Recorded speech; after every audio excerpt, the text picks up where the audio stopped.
जय श्री राधे मित्रों। वृंदावन की एक सच्ची और बिहारी जी की अद्भुत लीला आपको बताते हैं। वृंदावन तो शहरी बिहारी जी का है और वहाँ पर इस तरह की अद्भुत लीलाएं अक्सर भक्तों को सुनने को मिल जाती है। दिव्य भक्तों को उनका प्रत्यक्ष अनुभव भी हो जाता है। तो आइए वृंदावन की एक सच्ची कहानी आपको सुनाते हैं। वृंदावन में एक वैद्य जी रहा करते थे, वयोवृद्ध वैद्य थे। उनकी पत्नी और एक बेटी परिवार में थी। वैद्य जी का नियम था कि वो सुबह कभी 9 बजे, कभी 9:30 बजे, कभी 10 बजे इस तरह अपनी दुकान खोल लिया करते थे। और दुकान खोलने से पहले, दुकान पर आने से पहले उनकी धर्म पत्नी उनके हाथ में एक चिट्ठी लिख करके रख दिया करती थी।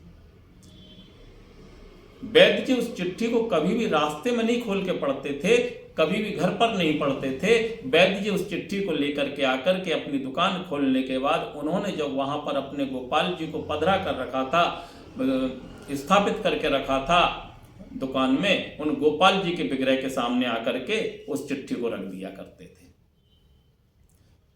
फिर अपनी दुकान में सामान को जमाना, उन पर रेट लिखना, कुछ पुड़ियाएं बनाना, कुछ थोड़ा सा ऐसा काम करते थे।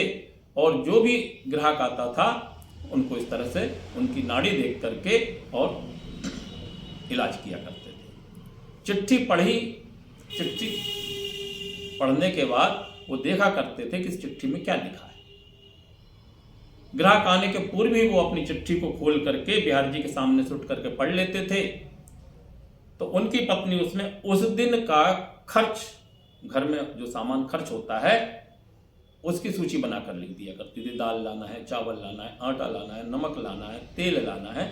घर में होने वाली प्रतिदिन की वस्तुओं की सूची उस चिट्ठी में हुआ करती थी। और चिट्ठी में वैद्य जी रेट लगा लिया करते थे कि यह सामान कितने का आएगा।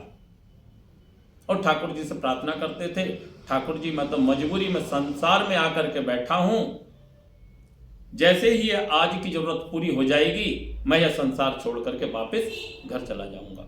नाम जप किया करते थे, भगवान का चिंतन किया करते थे वयोवृद्ध जो वैद्य जी थे।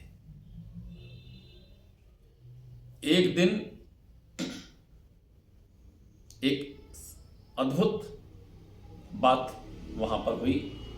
वैद्य जी के पास एक सेठ जी आए, जो नगर सेठ हुआ करते थे पहले। उन्होंने वैद्य जी को अपनी परेशानी बताई। वैद्य जी मेरे कोई संतान नहीं है। सेठ जी ने बताया कि शादी को तो काफी समय हो गया और मैंने सभी जगह इलाज करा लिया, लेकिन कहीं कोई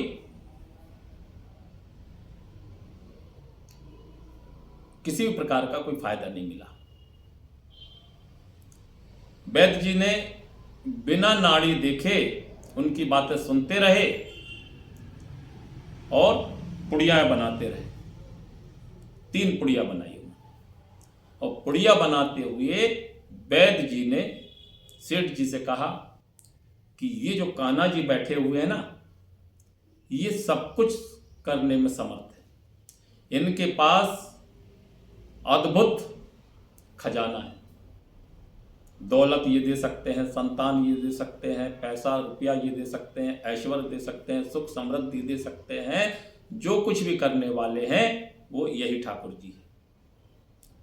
और इस तरह बातें करते हुए वो पुड़िया वैद्य जी ने सेठ जी के हाथ में दे दी और अंत में कहा कि यदि आपके भाग्य में संतान होगी तो निश्चित ही आपको प्राप्त हो जाएगी। सेठ जी के मन में लगा ये किस टाइप के वैद्य हैं। जब सेठ जी ने पूछा कि पैसे कितने हुए थे, उन्होंने पैसे भी नहीं लिए। और वैद्य जी ने सेठ जी से ये कहा कि नहीं, आज का मेरा हिसाब किताब पूरा हो गया, अब मुझे इस संसार से, इस दुकान से अपने घर जाना है और अब मुझे आपसे कोई पैसा नहीं चाहिए। तो सेठ जी ने उन्हें पैसे भी नहीं दिए क्योंकि वैद्य जी ने लिए भी नहीं। सेठ जी अपने घर आए, अपनी पत्नी को वो पुड़ियाएं दे दी। 3 पुड़ियाएं थी। पत्नी ने बड़ी श्रद्धा और विश्वास के साथ वैद्य जी की बात पर विश्वास करके उनका सेवन किया। इस बात को काफी समय। अब एक दिन वैद्य जी जो है दुकान पर आए तो उनकी पत्नी ने उसी क्रम में एक चिट्ठी लिख करके दी थी। यह रोज का नियम हुआ करता था। वैद्य जी ने चिट्ठी को सामने रखा, ठाकुर जी के दुकान में जो विग्रह था उनके सामने रखा, कुछ काम किया, चिट्ठी उठाई, चिट्ठी पढ़ी तो चिट्ठी पढ़ते ही उन्होंने देखा दाल, चावल, तेल, आटा जो भी उसमें लिखा हुआ था, लेकिन उसके नीचे एक बहुत लंबी लिस्ट रखी हुई थी। उस लंबी लिस्ट को देख करके तो वैद्य जी के होश ही उड़ गए। उसमें उस दिन उनकी पत्नी ने उस चिट्ठी में बेटी के दहेज का सामान लिखा था। अब सेठ जी हिसाब लगाने लगे कि ये दहेज का सामान तो बहुत महंगा आएगा। फिर भी ज्यादा विचलित नहीं हुए, चिट्ठी को बंद किया।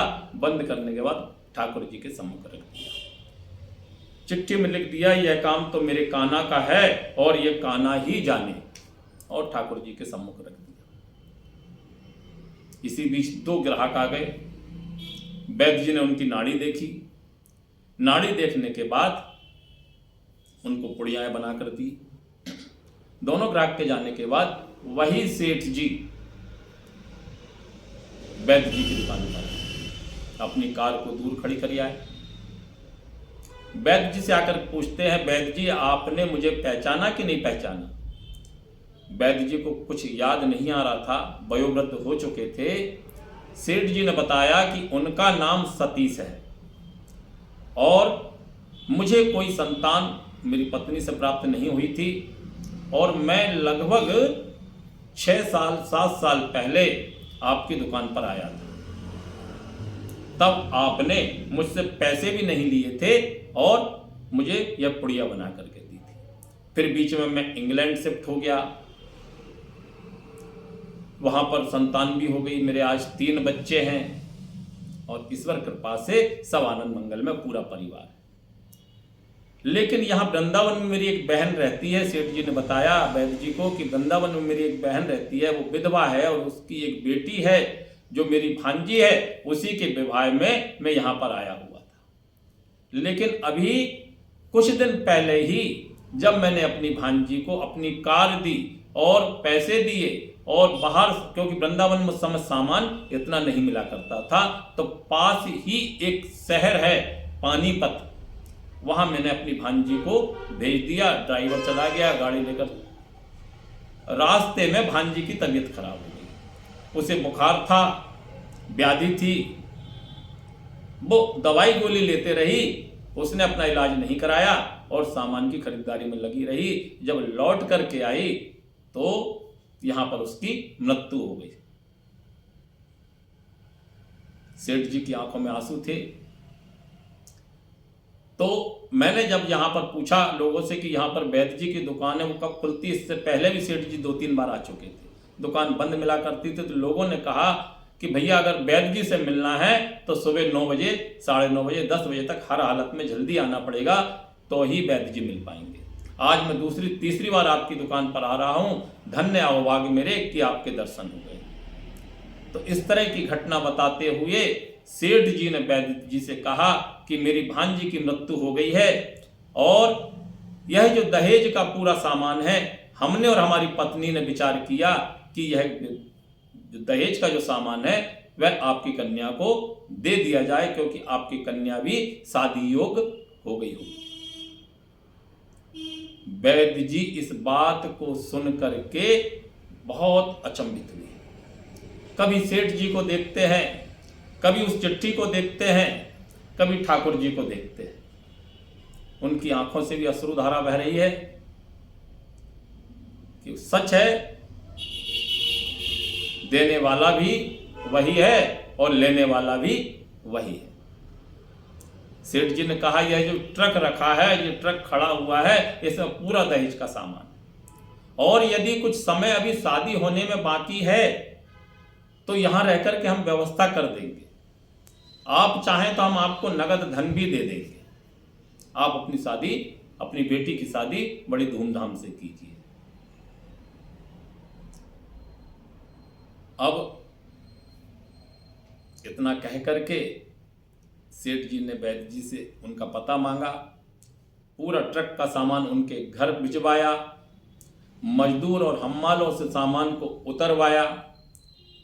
बेटी की शादी समय आने पर, नियत समय आने पर बड़ी धूमधाम से हुई। गजब है ठाकुर तेरी यह कृपा। वैद्य जी ने एक बात और बोली सेठ जी से, सेठ जी मुझे आपकी भांजी की मृत्यु का बहुत अफसोस है और मैं सदमे में हूं, लेकिन ये जो कान्हा जी हैं जो कुछ भी करते हैं यही करते हैं, सब कुछ देने वाले भी यही है, लेने वाले भी यही है। तो भक्तों, आपको हमारी यह वीडियो कैसी लगी?